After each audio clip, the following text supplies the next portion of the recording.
Hello everyone, welcome to inspired mathematics classes. তোমাদের last video পার্টে তোমাদের আমি এই কোশ্চেনগুলো সেম টাইপের বলেছিলাম, সেম মেথডের। তাদের মধ্যে আমি দেখো পুরো সেম মেথড, তো সেইগুলো হচ্ছে রিপিটেড ফর্মে ছিল। ঠিক আছে, যে পার্সিয়াল ফ্র্যাকশন। তো আগের ভিডিওটা যারা দেখছো তারা নিশ্চয়ই এই ভিডিওটা কন্টিনিউশন করছো, বুঝতে পারবে। ওই জন্য যারা হট করে ধুম করে এই ভিডিওটা দেখবে তারা আগের ভিডিওটা অবশ্যই দেখবে, কারণ এক একটা ভিডিওর সঙ্গে কন্টিনিউশন হচ্ছে, কন্টিনিউ মানে এক একটা ভিডিওর সঙ্গে পুরো একটা সম্পর্ক আছে। ঠিক আছে, এই ভিডিওটা দেখলে পরের ভিডিওটা বুঝতে পারবে। তো সুতরাং 48-এর অঙ্কটা আমি করে দিচ্ছি, ভালো করে দেখো। আর তোমাদের আগে একটা কথা বলি, যে এই যে তোমাদের অঙ্কগুলো দেখালাম না, আগের যে অঙ্কগুলো, যেমন ধরো তোমাদের যে আগে অঙ্কগুলো আমি দেখালাম, যেমন ধরো এই যে অঙ্কগুলো আগের ভিডিও পাঠে আমি এই অঙ্কগুলো দেখিয়েছি না, কী করলেন না, c1/x+1 c2/x-3 করে নিয়ে এটাকে পার্সিয়াল ফ্র্যাকশন করে এতগুলো স্টেপে তোমরা c1 c2 ভ্যালু বার করলে। এইগুলো না একটা স্টেপে বেরিয়ে যায়, মানে shortcut method, shortcut technique, shortcut rule. সেগুলো হচ্ছে জয়েন্ট এন্ট্রান্সের জন্য, ডাব্লিউবি জেই বা জেই মেন্স বা জেই অ্যাডভান্স, মানে এই টাইপ যে কোনো টাইপের ইঞ্জিনিয়ারিং এন্ট্রান্স এক্সাম বা বিটসেট বলো বা যে ভিটে বা যে কোনো ধরনের মানে ইঞ্জিনিয়ারিং অ্যাডমিশনের জন্য এন্ট্রান্স এক্সাম জয়েন্ট, সেই জয়েন্টের জেই লেভেলের যে পরীক্ষা এমসিকিউ টাইপ, ওখানে তোমাদের তো ডিটেলসে করতে হবে না, একটা ট্রিক্স আছে। এই ট্রিক্সটা আমি বলে দিচ্ছি। সেই ট্রিক্সটা হচ্ছে তোমার আমার প্লেলিস্টে যাবে, এই চ্যানেল ইন্সপায়ার্ড ম্যাথামেটিক্স ক্লাসেস, আমার এই চ্যানেলে ওপেন করে প্লেলিস্টে যাবে। প্লেলিস্টে যে ওখানে দেখবে জয়েন্ট, এগুলো তো সব বোর্ড লেভেলের, মানে ক্লাস 12-এর বোর্ড লেভেলের, ওই জন্য আমি এগুলো ডিটেলসে দেখাচ্ছি। কিন্তু জয়েন্টের জন্য একদম পুরো শর্টকাট টেকনিক, শর্টকাট রুলে একটা স্টেপে, কোনো কোনো অঙ্ক হয়তো দুটো স্টেপে লাগবে, একটা দুটো স্টেপে হয়ে যাবে। কীভাবে বার করবে সেটা দেখানো হয়েছে। তোমার প্লেলিস্টে যাও, প্লেলিস্টে যেই ইন্টিগ্রেশন বলে সার্চ করবে, এটা ইন্টিগ্রেশন তো যেই ইন্টিগ্রেশন, ওর মধ্যে পেয়ে যাবে। ঠিক আছে, আর তোমরা যদি নাও পাও আমাকে বলবে, আমি তোমাদের ইউটিউবে কমেন্ট করে বলবে, আমি লিঙ্কটা তোমাদের পেস্ট করে দেবো।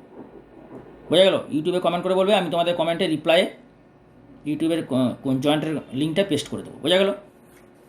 তাহলে এইটা আমি দেখাও, এটা কিন্তু আমি এগুলো সব বোর্ড লেভেলেই দেখাচ্ছি। এখানে যেগুলো আমি দেখাচ্ছি সব বোর্ড লেভেলে। ঠিক আছে, কারণ এখানে এমসিকিউ টাইপ লেভেলে করলে এক্সামে কিন্তু নাম্বার পাবে না। এগুলো হচ্ছে বোর্ডের, তো বোর্ডের নিয়মে করাতে হবে। আমি যেভাবে করছি সেইভাবে করলে পুরো ফুল মার্কস পাবে, আর জয়েন্টেরটা জয়েন্টের নিয়মে হবে। বোঝা গেল? তাহলে এখানে দেখো ইন্টিগ্রাল dx/x × x+1² তাহলে যে এইখানে যে ফাংশনটা কী আছে, এক্স কমন x+1² এইটাকে কীভাবে ভাঙবে? এই ফাংশনে আগে যে আমি তোমাদের এক্সপ্লেন করেছি যে টাইপ ছিল, বিভিন্ন টাইপ, তার মধ্যে একটা টাইপ। তাহলে এইটাকে ভেঙে দেবে, এক্সটা হচ্ছে শুধু একটাই আছে লিনিয়ার, তাহলে c1/x প্লাস x+1² দুটো আছে, তাহলে c2/x+1 c3/x+1² বোঝা গেল? যদি এটা x+1² থাকতো তাহলে x+1 x+1² প্লাস c4/x+1² মানে তিনটে থাকলে তিনটে হবে, চারটে থাকলে চারটে হবে। ক্লিয়ার? এরপরে এটা কি করবে, এরপরের স্টেপে যেটা হবে, এই তিনটার লসাগু হবে এলসিএম মানে লসাগু। আর এখানে লসাগু হবে, দু সাইডে কেটে যাবে, উপরে কম্পেয়ার করবে, যেভাবে আগে দেখালাম। ঠিক আছে, তাহলে পরের স্টেপে কী হচ্ছে না, পরের স্টেপে হচ্ছে or 1/x × x+1² equal to c1। এখানে দেখো লসাগু কত হচ্ছে, x × x+1² এখানেও লসাগু তাই হচ্ছে না, x × x+1²। ওকে, তাহলে x × x+1² কি x দিয়ে ডিভাইড হবে, x দিয়ে ডিভাইড হলে কত পড়ে থাকবে, এর সঙ্গে গুণ হবে x+1²। তার মানে c1 × x+1² প্লাস c2 সঙ্গে কত গুণ হবে, আর c2 সঙ্গে যেটা আছে x+1 সেটা দিয়ে ডিভাইড হবে x × x+1²কে। তার মানে তোমার একে যদি ডিভাইড হয় x+1 দিয়ে, তাহলে এখানে পড়ে থাকবে x × x+1 প্লাস c3 × কত ডিভাইড হবে, আর c3 সঙ্গে কত আছে x+1², তাহলে এখানে পড়ে থাকবে শুধু x। ওকে, পরের স্টেপে যেটা হবে সেটা কি হবে না, অর এইটা ক্যান্সেল হয়ে যাবে, তাহলে 1 = c1 x+1² c2 x common x+1 plus c3x। তাহলে এটা একটা এক্সের অভেদ, আইডেন্টিটি অফ এক্স। তাহলে এক্সের অভেদ মানে এক্সের সমস্ত মানে স্যাটিসফাই করবে। তাহলে এখানে এক্সের ভ্যালু নাও x = -1, তো পুটিং x = -1। তাহলে x = -1 যদি বোথ সাইডে পুটিং করবে, x = -1 বোথ সাইডে মানে left hand side right hand side both সাইডে পুটিং করলে কত হবে, এখানে তো কিছু এক্সের ভ্যালু নেই, তার মানে 1ই থাকবে। তাহলে 1 = এখানে বসালে -1 0 হয়ে যাবে, তাহলে c1 × 0 মানে 0, আর একটু -1 বসালে 0 হয়ে যাবে, c2 × 0 মানে 0, এখানে শুধু পড়ে থাকবে c3 × -1। তাহলে অর c3 কত হবে, -1, তাহলে c3 ভ্যালু বেরোলো -1। এরপরে কী বার করবে, এক্সের জায়গায় 0 বসাবে। প্রথমে দেখে নেবে যেগুলো ইজিলি ভ্যালু পুট করা যাবে, যেমন -1, আর কি পুট করতে পারবে 0, তাহলে x = 0 পুট করো, তাহলে x = 0 তাহলে এক্স ইকুয়াল টু 0 যদি পুট করো এখানে তো 1ই হবে, কারণ এই সাইডে কোনো 1 নেই, লেফট হ্যান্ড সাইডে। আর এখানে তুমি এক্স 0 পুট করো, তাহলে c1 ইন্টু 0 প্লাস 1 এর হোল স্কোয়ার। আর এখানে হচ্ছে 0 ইন্টু এটা 0 হয়ে যাবে, এটা 0 ইন্টু x3 c3 0 হয়ে যাবে। তাহলে এখানে পড়ে থাকবে কত 0 আর 1 ইকুয়াল টু c1 ইন্টু 1, মানে 1 হচ্ছে, মানে এখানে c1 এর ভ্যালু হচ্ছে 1। ওকে, তাহলে c1 এর ভ্যালু 1 বেরোলো, c3 ভ্যালু -1 বেরোলো। এখানে থেকে আরেকটা কি পুটিং করা যেতে পারে, তুমি -1 আর এক্সের ভ্যালু 0 পুট করে দিচ্ছ, আর তো পুট করার কিছু নেই। তাহলে এখন কি পুট করবে, এখন এক্স ইকুয়াল টু এখানে তুমি আর কিছু পুট না করে এক্সের যে ম্যাক্সিমাম পাওয়ার কত, এখানে যদি এটা ভেঙে দাও তাহলে এক্সের ম্যাক্সিমাম পাওয়ার কত হবে এক্স স্কোয়ার, এখানে গুণ করলে কত হবে এক্স স্কোয়ার। তাহলে এক্সের যে ম্যাক্সিমাম পাওয়ার সেটা বোথ সাইডে তার কোএফিসিয়েন্টটা সমান করো। তাহলে তুমি লিখবে ইকুয়েটিং, বাংলা যদি লিখো সমান করে পাই, বোথ সাইডে কি হচ্ছে এক্সের ম্যাক্সিমাম পাওয়ার এক্স স্কোয়ার, তাহলে এক্স স্কোয়ারের শক সমান করে পাই, উভয় পক্ষে এক্স স্কোয়ারের শক সমান করে পাই। তাহলে ইকুয়েটিং কোএফিসিয়েন্ট, এটা লিখবে coefficient of x square both side. Okay, equating coefficient of x square both side. তাহলে এখানে এক্স স্কোয়ার আছে, এক্স স্কোয়ার নেই, তার মানে কি 0। এখানে এক্স স্কোয়ার নেই মানে এক্স স্কোয়ারের শক 0, কোএফিসিয়েন্ট 0। এখানে এক্স স্কোয়ার আছে, এখানে ভেঙে দিলে কত হবে x square plus 2x plus 1। তাহলে c1টা গুণ করলে কত হবে c1 ইন্টু এক্স স্কোয়ার, তার মানে এক্স স্কোয়ারের শক হবে c1। এখানে এক্স স্কোয়ার হবে এক্স স্কোয়ার প্লাস এক্স, তাহলে এক্স স্কোয়ারের শক কত হবে c2, তাহলে প্লাস c2। এখানে এক্স স্কোয়ার এখানে এক্স স্কোয়ার তো নেই, তাহলে এক্স স্কোয়ার শক কিছু নেই, তাহলে c1 প্লাস c2 0 হচ্ছে। এখন তুমি দেখো c1 পেয়ে গেছো, তাহলে c1 এর ভ্যালুটা এখানে পুট করো, 0 ইকুয়াল টু c1 হচ্ছে 1 প্লাস c2, তাহলে এখান থেকে c2 ভ্যালু হয়ে যাবে -1। তাহলে c2 ভ্যালু পেয়ে গেলে -1, আর c1 হচ্ছে 1, তাহলে আর c3 হচ্ছে -1। তাহলে তুমি এই ইন্টিগ্রেশনটা এখন ইজিলি করতে পারবে। তার মানে এইটার ইন্টিগ্রেশন হবে প্লাস এইটার ইন্টিগ্রেশন ইকুয়াল টু এটার ইন্টিগ্রেশন প্লাস এটার ইন্টিগ্রেশন প্লাস এটার ইন্টিগ্রেশন। তাহলে পরের স্টেপে হয়ে যাবে দেয়ারফর ইন্টিগ্রাল কী ছিল ইন্টিগ্রাল ছিল dx by x common x plus 1 এর হোল স্কোয়ার ইকুয়াল টু কী হলো না c1 বাই এক্সের integral plus c2 by x plus 1 এর integral of c1 by x plus integral c2 by x plus 1 plus integral c3 by x plus 1 এর whole square dx মানে এক্সের সাপেক্ষে ইন্টিগ্রেশনটা। তাহলে পরের স্টেপে হয়ে যাবে c1 into log x mod x. এখানে c1 এর c2 c3 ভ্যালু লাস্টে বসাবে, এটা হয়ে যাবে কত c2 into log mod x plus 1, আর এটা কত হয়ে যাবে c3 constant 1 by x plus 1 এর ইন্টিগ্রেশন কত হয় না -1 by x plus 1, 1 by x plus 1 এর whole square integration -1 by x plus 1 কী করে আসছে না এক্স প্লাস 1 এর হোল স্কোয়ার মানে x plus 1 whole to the power -2 হয়ে যাবে। তাহলে x plus 1 whole to the power -2 plus 1 by -2 plus 1 মানে -1 by x plus 1 plus C হচ্ছে ইন্টিগ্রেটিং কনস্ট্যান্ট সমাকলনের ধ্রুবক। এখন c1 এর ভ্যালু কত বেরিয়েছে -1, এখানে বসাবো, তাহলে মাইনাস লগ মড এক্স, আর c2 বেরিয়েছে c2 কত c2 বেরিয়েছে -1। এই c1টা হচ্ছে 1, c1 কিন্তু 1, তাহলে এটা হচ্ছে 1, এটা হচ্ছে 1, আর c2 হচ্ছে 1 হলো, আর c2টা বেরিয়েছে হচ্ছে -1, তাহলে এটা হয়ে যাবে minus log mod x plus 1, আর c3 বেরিয়েছে c3 -1, তাহলে এখানে -1 যদি দাও তাহলে কত হয়ে যাবে +1 by x plus 1 plus C.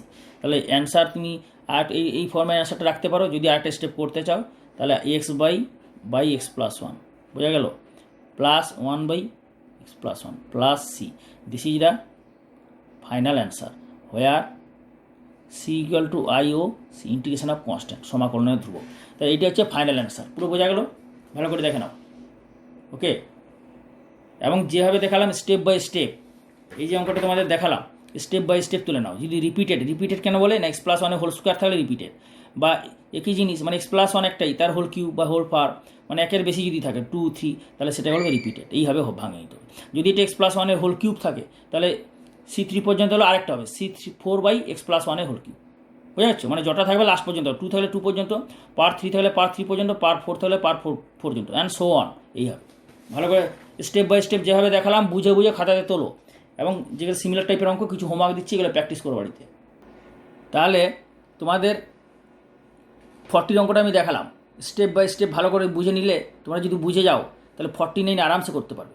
49 কী করবে, এক্স কিউবটা কমন নিয়ে নেবে। তাহলে এক্স কিউব কমন নিলে কত হবে, x cube common x plus 1 মানে c1 by x plus c2 by x square plus c3 by x cube plus c4 by x plus 1। এটা 49টা আরামসে করে নিতে পারবে। আর 50টা আমি দেখিয়ে দিচ্ছি। 51এরটা কী হবে, C1/x+1 plus C2/x+2 plus C3/x+2 এর হোল স্কোয়ার। বুঝতে পারছো, এটার জন্য একটা C1 হবে, এটা C2/x+2 হবে প্লাস C3/x+2 এর হোল স্কোয়ার। কী হবে, এটাও তাই হবে। 50 আর 52 পুরো সেম, এটা দুটো করে হবে। তোমায় আমি দেখিয়ে দিচ্ছি, 50 52 পুরো সেম, ঠিক আছে। 50 আর 52, এই 52 আর এই 52 আর 52, 52 আর 50 পুরো সেম, বোঝা গেল। আর তোমাদের হচ্ছে গিয়ে 48 আর 49, 48 49 পুরো সেম, 52 আর 50 প্লাস পুরো সেম। আর 51 আর 54 যেটা, 51 আর 54 হচ্ছে পুরো সেম। এই 51 54 পুরো সেম, আর 48 49 পুরো সেম, ঠিক আছে। 52 আর 50 পুরো সেম। তোমাদের আমি এখানে একটা দেখাচ্ছি, সেটা হচ্ছে গিয়ে 50টা আমি এখন দেখাচ্ছি, দেখো 50 অঙ্কটা আমি করে দেখাচ্ছি। ভেরি ইজি, এটা কোনো ব্যাপারই নেই, এটা ফ্যাক্টর করে না, ফ্যাক্টর করে নিতে হবে। দেখবে ইন্টিগ্রাল ডিএক্স বাই এটা হচ্ছে গিয়ে x+2 ইন্টু x-2, তো তাহলে এর পুরোটা হোল স্কোয়ার। তার পরের স্টেপে কী হয়ে যাবে, ইন্টিগ্রাল ডিএক্স বাই x+2 এর হোল স্কোয়ার ইন্টু x-2 এর হোল স্কোয়ার, মানে এটা দুটোই রিপিটেড হলো। তার মানে তোমার এই যে ফাংশনটা দাঁড়ালো, এটা তো কমপ্লিট ফ্যাক্টর হয়ে গেল। এটা তো কমপ্লিট ফ্যাক্টর ছিল না, এই জন্য কমপ্লিট ফ্যাক্টর হলো। এই কমপ্লিট ফ্যাক্টরটাকে এরপর তুমি এটাকে পার্সিয়াল ফ্র্যাকশনে ভেঙে নেবে, যেভাবে তোমাকে দেখালাম। তাহলে এখানে দেখো আগেরটা কী ছিল, আগের কোশ্চেনটাতে একটা শুধু লিনিয়ার ছিল আর একটা রিপিটেড ছিল, এই জন্য C1/x হচ্ছে এই দুটোর জন্য, C2/, এটা C3, এটা পার্ট 3 থাকলে আরেকটা হতো, তাই তো। তাহলে এখানে কি হচ্ছে, দুটোরই স্কোয়ার স্কোয়ার আছে, তাহলে এটা হচ্ছে C1/x+2 প্লাস C2/x+2 এর হোল স্কোয়ার প্লাস তারপরটা হবে C3/x-2 প্লাস C4/x-2 এর হোল স্কোয়ার, মানে চারটে হবে এখানে, পুরো ক্লিয়ার। তাহলে এই চারটে হয়ে গেলো এখানে পুরো। তাহলে পরের স্টেপে এটা হয়ে যাবে অর 1/x+2 এর হোল স্কোয়ার ইন্টু x-2 এর হোল স্কোয়ার ইকুয়াল টু, এরপর এই চারটের লসাগু হবে এলসিএম। তাহলে লসাগুটা কী হবে এখানে, x+2 এর হোল স্কোয়ার ইন্টু x-2 এর হোল স্কোয়ার। তাহলে এখন এইটাকে, এই চারটের লসাগু হয়েছে, এই লসাগুটাকে x+2 দিয়ে ডিভাইড হবে, তাহলে সেটা C1-এর সঙ্গে মাল্টিপ্লাই হবে। তার মানে C1 into x+2 into x-2 এর whole square plus C2 into C2-র সঙ্গে কী আছে, x+2 হোল স্কোয়ার দিয়ে ভাগ করে কত হবে, x-2 এর whole square plus C3 into C3-র সঙ্গে হচ্ছে x-2, তাহলে একটা x-2 থাকবে আর একটা x+2 এর হোল স্কোয়ার দিয়ে হবে প্লাস C4 যেটা হবে, C4-এর সঙ্গে x-2 হোল স্কোয়ার আছে, তাহলে এটা x+2 এর হোল স্কোয়ার দিয়ে মাল্টিপ্লাই হবে। পরের স্টেপে এটা ক্যান্সেল হয়ে যাবে, তাহলে এটা ক্যান্সেল হয়ে গেলে যেটা পড়ে থাকবে 1 equal to C1 into x+2 x-2 এর whole square plus C2 into x-2 এর whole square plus C3 into x-2 into x+2 এর whole square plus C4 into x+2 এর হোল স্কোয়ার।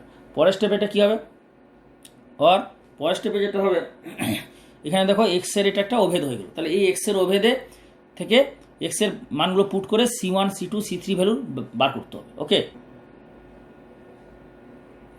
তাহলে এখানে দেখো তুমি x=-2 যদি বসাও, ইজিলি এটা 0 হয়ে যাবে, এটাও 0 হয়ে যাবে, এটাও 0 হয়ে যাবে, তাহলে C2 পেয়ে যাবে। তাহলে ফার্স্টে পুট করে দাও, পুটিং x=-2। ওকে, তাহলে -2 যদি পুট করো, এখানে তো কিছু নেই লেফট হ্যান্ড সাইডে, মানে x নেই, তার মানে কি 1ই থাকবে, কনস্ট্যান্টই থাকবে। এখানে -2 পুট করলে 0 হয়ে যাবে, 0 ইন্টু C1 0 হয়ে যাবে। এখানেও -2 বসাবে, x+2 মানে -2 বসালে 0 হয়ে যাবে, তাহলে 0 ইন্টু 0 হয়ে যাবে, এখানেও 0 হয়ে যাবে। তাহলে পড়ে থাকবে কত, C2 ইন্টু -2 এর হোল স্কোয়ার। পরের স্টেপে এটা হয়ে যাবে 1 ইকুয়াল টু C2 ইন্টু -2 মানে -4 এর হোল স্কোয়ার। তার মানে এটা হয়ে যাচ্ছে কত,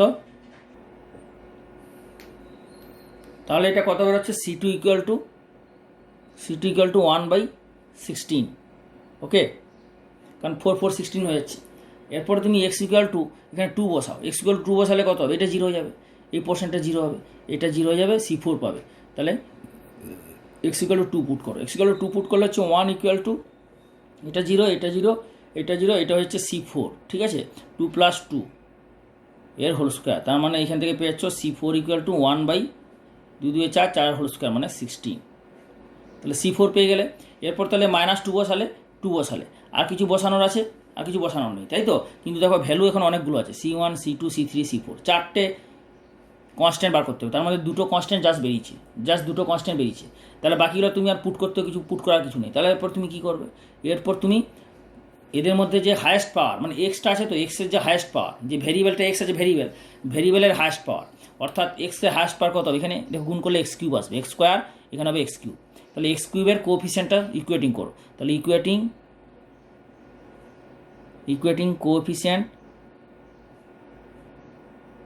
coefficient of X cube both side. তাহলে equating coefficient of X cube both side যদি করো, এখানে কত আসবে, এক্স কিউব কোএফিসিয়েন্ট আছে, এক্স কিউব নেই, তার মানে এক্স কিউবের কোএফিসিয়েন্ট 0। এখানে এক্স কিউব আছে, এখানে এক্স কিউব হচ্ছে কত C1, ঠিক আছে C1। এখানে এক্স কিউব নেই, এখানে এক্স কিউব কত আছে C3, কারণ এখানে গুণ করলে কত আসবে x square plus 2x 4x plus 4, আর এখানে এর সঙ্গে গুণ করলে কত আসবে প্রথমে এক্স কিউব, তাহলে C3 ইন্টু এক্স কিউব মানে C3 হলো, আর এখানে এক্স কিউব তো নেই, তাহলে এখানে C3 আসছে, আর এখানে আসছে C1 প্লাস C3 0। এই দুটো তুমি পেলে, এখান থেকে তুমি C1 C3 তো একটাও পাওনি। আচ্ছা, এরপরে কোএফিসিয়েন্ট করো এক্স স্কোয়ারের কোএফিসিয়েন্ট, তাহলে নাও ইকুয়েটিং কোএফিসিয়েন্ট মানে সহগ, ঠিক আছে, কোএফিসিয়েন্ট অফ এক্স স্কোয়ার, তাহলে x square both side, x স্কোয়ারের কোএফিসিয়েন্ট বোথ সাইডে সমান করলে কত হবে, এখানে এক্স স্কোয়ারের কোএফিসিয়েন্ট নেই 0, এখানে এক্স স্কোয়ার কত আছে, এখানে দেখো এক্সকে মাল্টিপ্লাই যদি করো, এখানে পরের স্টেপে করি, এখানে জায়গা নেই এটা, তাহলে এখানে মাল্টিপ্লাই করলে কত হবে না এক্স স্কোয়ার, এখানে না মাল্টিপ্লাই করলে বুঝতে পারবে না। এখানে দেখো এক্স স্কোয়ার মাইনাস 4x, দেখো এখানে তোমার আছে যেটা C1 into x plus 2 into x minus 2 এর হোল স্কোয়ার, তাই তো, x plus 2 into x minus 2 এর হোল স্কোয়ার। তার মানে এখানে তুমি যদি এটা মাল্টিপ্লাই করো, তাহলে হয়ে যাবে C1 into x plus 2 into x square minus 4x plus 4। পরের স্টেপে হয়ে যাবে কত C1 ইন্টু, এখানে মাল্টিপ্লাই করলে দেখো এক্স কিউব আসছে মাইনাস 4x স্কোয়ার, আর এটা হচ্ছে প্লাস 2x স্কোয়ার, আর এক্স স্কোয়ারটার টার্মটা নেই এখানে, আর এক্স স্কোয়ার টার্ম আসছে না, ওকে। তার মানে এখানে প্লাস যা আসছে, তার মানে এই এক্স স্কোয়ার টার্মটা তাহলে কত হচ্ছে মাইনাস 2x স্কোয়ার। তার মানে এর সঙ্গে C1 গুণ করলে কত হবে, C1 গুণ করলে হয়ে যাবে মাইনাস 2, তাহলে এক্স স্কোয়ারের কোএফিসিয়েন্ট কত মাইনাস 2C1। তাহলে এখানে হয়ে যাবে এক্স স্কোয়ারের কোএফিসিয়েন্ট কত, এখানে এক্স স্কোয়ারের কোএফিসিয়েন্ট হয়ে যাবে মাইনাস, তাহলে 0 equal to minus 2C1, okay, minus 2C1 হলো এইটা। এখানে এক্স স্কোয়ারের কোএফিসিয়েন্ট পাবে, এখানে এক্স স্কোয়ার ভাঙলে কত হবে x square minus 4x plus 4, তার মানে C2 ইন্টু এক্স স্কোয়ার, মানে এক্স স্কোয়ারের কোএফিসিয়েন্ট C2, তাহলে এটা হয়ে যাবে C2, এক্স স্কোয়ারের কোএফিসিয়েন্ট C2। এরপরে যেটা এইখানে C3 into x minus 2 into x plus 2 এর হোল স্কোয়ার, তাহলে C3 এরকম আলাদা করে এটা বার করে নেবে, নাহলে কিন্তু ভুল হয়ে যাবে, x minus 2 into x plus 2 এর হোল স্কোয়ার, তাহলে এটা কত হবে C3 x minus 2 x square plus 4x plus 4, তাহলে C3 এখানে C3 ইন্টু এক্স গুণ করলে কত হবে এক্স কিউব, আর এখানে প্লাস 4x স্কোয়ার, আর এখানে মাইনাস 2x স্কোয়ার, প্লাস যেগুলো আসবে এখানে এই দুটো মিলে তাহলে কত আসবে 2x স্কোয়ার, তাহলে C3 ইন্টু 2x স্কোয়ার, তার মানে কত কম এক্স স্কোয়ারের কোএফিসিয়েন্ট হচ্ছে, এক্স স্কোয়ারের কোএফিসিয়েন্ট হচ্ছে 2C3, তাহলে এটা হয়ে যাবে 2C3। তাহলে এখানে এক্স স্কোয়ারের কোএফিসিয়েন্ট কত আসছে, এখানে এক্স স্কোয়ারের কোএফিসিয়েন্ট হচ্ছে 2C3, ঠিক আছে 2C3, আর এখানে এক্স স্কোয়ার, তো এখানে এক্স স্কোয়ার একটা আছে, এখানে এক্স স্কোয়ারের কোএফিসিয়েন্ট কত হবে না x square plus 4x plus 4, তাহলে এখানে এক্স স্কোয়ার গুণ করলে কত হবে C4x স্কোয়ার, তার মানে এইটা হয়ে যাবে হচ্ছে C4। তাহলে এক্স স্কোয়ারের কোএফিসিয়েন্ট সমান করলে এই জিনিসটা পাওয়া যাচ্ছে। এরপর এখান থেকে তুমি দেখো এই ভ্যালুটা বসাতে পারবে, কোনটা এই C3 C2 C4 তো বেরিয়ে গিয়েছে অলরেডি, তাহলে এখানে বসাও C2 1/16 C4ও 1/16, তাহলে C2 C4 এখানে 16 বসাও, তাহলে 0 equal to minus 2C1 1/16 plus 2C3 plus 1/16, তাহলে C2 C4 এর মান, C2 C4 এর দুটোরই মান 1/16, ঠিক আছে। পরের স্টেপে এটা হয়ে যাবে কত হচ্ছে, তাহলে 2C1 2C3 এদিকে নিচে চলে আসে 2C1 মাইনাস প্লাস হয়ে গেল, আর মাইনাস 2C3 ইকুয়াল টু 1/16 2/16 মানে 2 8 16। পরের স্টেপে এটা হয়ে যাবে C1 minus C3 equal to 1/16, ওকে। তাহলে C1 মাইনাস C3 কত হচ্ছে 1/16 হয়ে গেল। আর এখান থেকে তুমি পাচ্ছ C1 প্লাস C3 হচ্ছে 0, তাহলে C1 প্লাস C3 আগে কত পেয়েছো, C1 প্লাস C3 পেয়েছো 0, তাহলে এই দুটো থেকে তুমি যদি অ্যাড করে দাও তাহলে এটা কেটে যাবে, কেটে গেলে কত হবে 2C1 ইকুয়াল টু 1/16 প্লাস 0 1/16, তাহলে এখানে হয়ে যাবে C1 ইকুয়াল টু 1/32, ওকে। আর তাহলে C3 কত হবে, C3 আর C1 যদি 0 হয় তাহলে C3 equal to minus C1, তাহলে মাইনাস C1 এর ভ্যালু 1/32, তার মানে C3 হয়ে গেল মাইনাস 1/32। তার মানে চারটের ভ্যালু বেরোলো। তাহলে C1 বেরোলো, C1 কত বেরোলো 1/32, C3 বেরোলো মাইনাস 1/32। তাহলে তোমাদের এই চারটে ভ্যালু তোমরা পেয়ে গেলে, C1 C2 C3 C4 চারটে ভ্যালু পেয়ে গেলে। তাহলে এইটার ইন্টিগ্রাল, তারপর এইটার ইন্টিগ্রাল, তাহলে কী হবে, এটার ইন্টিগ্রাল মানে এইটার ইন্টিগ্রাল প্লাস এইটার ইন্টিগ্রাল প্লাস এটার ইন্টিগ্রাল এটার ইন্টিগ্রাল। ওকে, তাহলে এইটার ইন্টিগ্রেশন মানে এই চারটের ইন্টিগ্রাল। ওকে, তাহলে integral dx by x square minus 4 whole square, তাই তো X square minus 4 whole square কী হবে না ইকুয়াল টু ইন্টিগ্রাল এটা integral C1 by x plus 2 এর ইন্টিগ্রাল, তাহলে integral of C1 by x plus 2 dx plus C2 by x plus 2 এর whole square, C2 by x plus 2 এর whole square dx plus C3 by x minus 2 এর integral C3 dx by x minus 2, তাহলে আরেকটা কথা হচ্ছে C4 dx by x minus 2 এর whole square. Clear? তাহলে এটা হয়ে যাবে এক্স মাইনাস 2 এর হোল স্কোয়ার। তাহলে এই চারটে ইন্টিগ্রাল হলো। এখানে C1 C2 C3 ভ্যালুগুলো বসিয়ে দিলে তাহলে কত হবে, ইকুয়াল টু C1 কত বেরিয়েছে 1/32, তাহলে 1/32 into log mod x plus 2, আর C2 ভ্যালু কত বেরিয়েছে, C2 ভ্যালু বেরিয়েছে 1/16, তাহলে এখানে হয়ে যাবে 1/16 ইন্টু এক্স প্লাস 2 এর whole to the power minus 2 হয়ে যাবে, তাহলে মাইনাস 1 এটা হয়ে যাবে মাইনাস 1 এক্স প্লাস 2 প্লাস এটা হয়ে যাবে C3 কত বেরিয়েছে মাইনাস 1/32, তাহলে মাইনাস হয়ে যাচ্ছে minus 1/32 into log mod x minus 2 plus C4 কত বেরিয়েছে, C4 হচ্ছে 1/16, তাহলে এটা হয়ে যাবে 1/16 ইন্টু আর মাইনাস 1/x মাইনাস 2, কারণ 1/x মাইনাস 2 এর হোল স্কোয়ার ইন্টিগ্রেশন এটা হচ্ছে প্লাস সি হচ্ছে সমাকলনের ধ্রুব। এটা কী হবে না x minus 2 whole to the power minus 2 হয়ে যাবে, তাহলে x minus 1 whole to the power minus 2 plus 1 by minus 2 plus 1। Okay, এরপর এটাকে সরল করো, সরল যেটা করলে যেটা হবে সেটা হচ্ছে অ্যান্সার, সরল করে অ্যান্সারটা রেখে দাও তাহলেই হবে। ওকে, তাহলে পরের স্টেপ এটা কী হবে না 1/32 x, তাহলে এইটাকে আর একটু সাজিয়ে গুছিয়ে লেখো, সাজিয়ে গুছিয়ে লেখা মানে সিম্পলিফাই করা। তাহলে দেখো 1/32 কমন যখন চলে যাচ্ছে তাহলে কমন নিলাম, তাহলে 1/32 log mod x plus 2 minus x minus 2, মানে মাইনাস থাকলে তাহলে এক্স মাইনাস 2টা নিচে হয়ে যাবে, তার মানে x plus 2 by x minus 2 হয়ে গেল। আর এইখানে কী হচ্ছে 1/16 কমন যাচ্ছে, আর এটা মাইনাসে মাইনাসে প্লাস হয়ে যাচ্ছে, তাহলে 1/16 into 1/x minus 2 minus 1/x plus 2। Okay, plus C হচ্ছে ইন্টিগ্রেশন অফ কনস্ট্যান্ট বা সমাকলনের ধ্রুবক। পরের স্টেপে এটা হয়ে যাবে 1/32 log mod x plus 2 by x minus 2 plus 1/16 into এখানে কত হয়ে যাবে না x minus 2 into x plus 2 মানে এক্স স্কোয়ার মাইনাস 4, আর এখানে যাবে x plus 2 minus x minus 2 মানে minus x plus 2 plus c, তাহলে ইকুয়াল টু হয়ে যাবে 1/32 log mod x plus 2 by x minus 2 plus এটা হয়ে যাবে 1/16 ইন্টু এখানে এক্স ক্যান্সেল হয়ে গেল, তাহলে 4/x square minus 4 plus C. Okay, এখন দেখো এখানে এটা কত হয়ে যাবে ক্যান্সেলেশন হয়ে, তো সুতরাং তাহলে এটা কি হচ্ছে 4 ক্যান্সেল হয়ে গেল, তাহলে এটা অ্যান্সার দাঁড়াচ্ছে 1/4 ইন্টু এক্স স্কোয়ার মাইনাস 4।